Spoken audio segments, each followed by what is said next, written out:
Pips, saya Novita Damayanti dan di video kali ini akan membahas mengenai komunikasi antar budaya.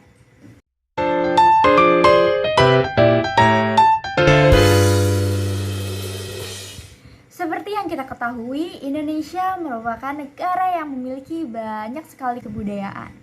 Tentu saja setiap daerah memiliki perbedaan kebudayaan yang dianut.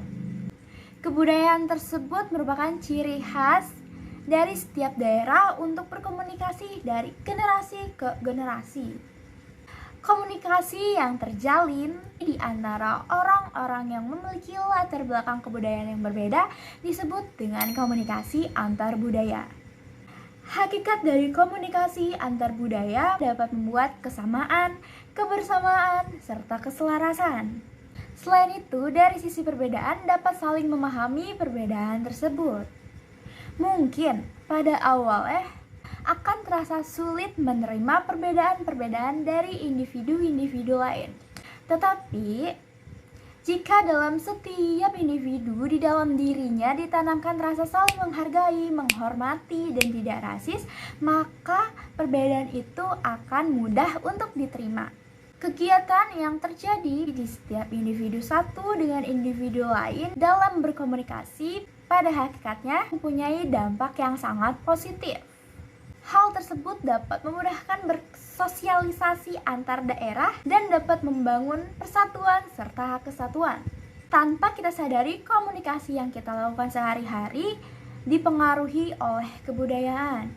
Misal, kita berada di satu daerah yang baru bagi kita, maka kita akan berbicara dengan menggunakan bahasa yang sopan santun mengikuti adat daerah tersebut agar tidak terjadi noises dalam komunikasi.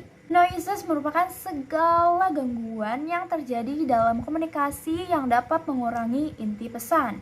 Hambatan-hambatan dalam komunikasi antar budaya meliputi fisik, tentu saja budaya, karena budaya meliputi suku, agama, ras, serta perbedaan sosial lainnya.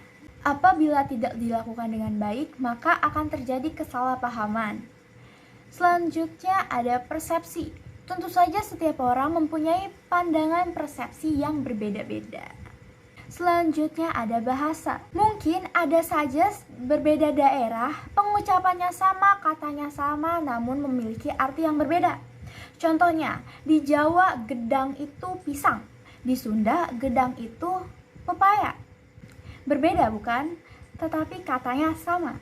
Nah, pada umumnya orang yang berimigrasi berpindah tempat dari satu daerah ke daerah lain mengalami gegar budaya atau culture shock. Culture shock adalah mengalami gangguan, goncangan kebudayaan dari kota ia berasal ke kota yang baru dia datangi.